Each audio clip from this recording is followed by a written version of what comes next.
Bonjour à tous, aujourd'hui nous allons parler des erreurs fatales du match Algérie versus Cameroun et analyser les pièces maîtresses de l'arbitrage. Nous commencions par préciser que dans les règles de la FIFA, un gardien dans sa surface est protégé et sa sécurité est primordiale, et selon la loi de la FIFA, il devrait faire siffler toutes les infractions contre lui, purement et simplement. Aucun joueur offensif n'est autorisé à entrer en contact avec le gardien de but directement ou indirectement. Ici dans le premier but camerounais nous montrerons toutes les infractions commises par l'attaquant dans la surface de réparation. Il y a trop de fautes dans une seule action et elles ne peuvent pas être considérées comme des erreurs humaines ou des erreurs d'arbitrage courantes, mais plutôt dans un esprit logique. Ces fautes sont délibérément ignorées et négligées par un arbitre de classe mondiale désigné par la FIFA et autorisé à arbitrer un match éliminatoire de haut niveau pour la Coupe du Monde. Pousser un défenseur contre son gardien de but doit immédiatement entraîner l'arrêt du jeu et récompenser un coup franc à la défense. Le gardien de but dans la surface de réparation a tous les droits et le temps d'effectuer un jeu sur le ballon sans être contacté. De plus, pousser agressivement un défenseur par le cou est un jeu très dangereux, qui devrait recevoir un carton jaune. Un joueur offensif entrant en contact avec le ballon dans la main est automatiquement sifflé pour une infraction. Un gardien de but qui perd l'équilibre à cause d'un contact est un coup franc automatique selon les règles. Après la mise en œuvre de la barre, l'arbitre est tenu d'examiner toutes les actions du jeu qui mènent à des buts, mais ce n'était pas le cas dans cette action. Si le VAR ne fonctionnait pas pendant cette action, cela est considéré comme une erreur technique et relève de la responsabilité de la FIFA. Si tel est le cas, c'est un très bon point en faveur de l'Algérie. Une action visible à l'œil nu ne nécessite pas de révision VAR. Cependant, le VAR est tenu d'appeler l'arbitre pour révision suivante une action, comme cette main claire ici dans la surface de réparation. Nous pouvons clairement voir le contact avec la main sans aucune obstruction. Le ballon atterrit clairement dans son avant-bras.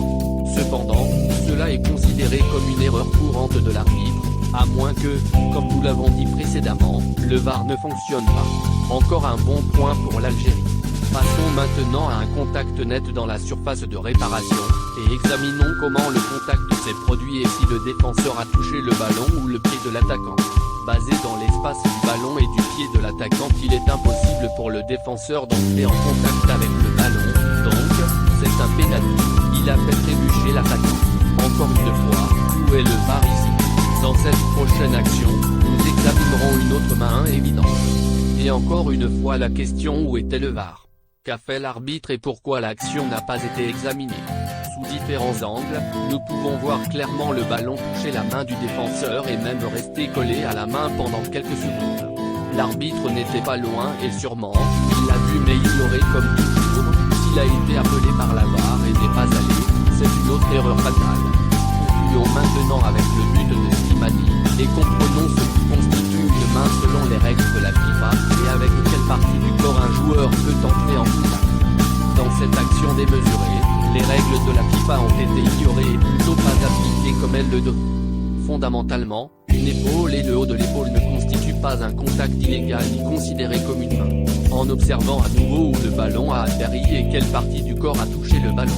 Dans cette action, Slimani s'est élevé alors que le ballon était en l'air, et il n'a pas levé le bras ou la main au-dessus de son épaule et sa tête inclinée.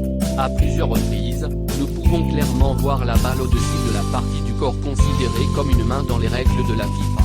Si nous voulons être très conservateurs à propos de cette action, le résultat ne devrait pas être concluant, et le but devrait être accordé comme dans le jeu en direct.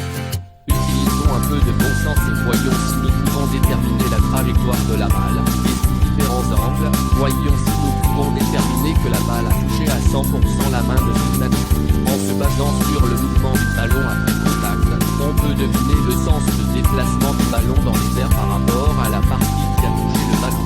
Et avec l'altitude de la balle, on peut assez conclure l'approximation, le mouvement de la balle loin du corps et dans quelle direction. Avis après la vérification VAR. Remarquez comment le VAR en bas de votre écran a conclu qu'il s'agissait d'un but valide.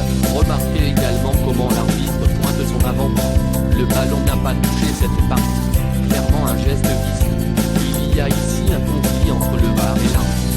Est-ce un pur coup en faveur de l'Algérie? On ne sait pas. Discutons brièvement des règles d'un handball avec quelques illustrations. FIFA définit la limite entre l'épaule et le bras comme le bas de l'aisselle. Tout ce qui est en dessous est considéré comme un handball, intentionnel ou non, cela n'a pas d'importance. La définition de la loi 12 pour le handball, selon laquelle le bras se termine au bas de l'aisselle. La loi sanctionnait un joueur pour handball si la main, le bras est clairement éloigné du corps et en dehors de la ligne du corps. Le joueur se penche clairement dans la trajectoire du ballon. Le ballon parcourt une certaine distance.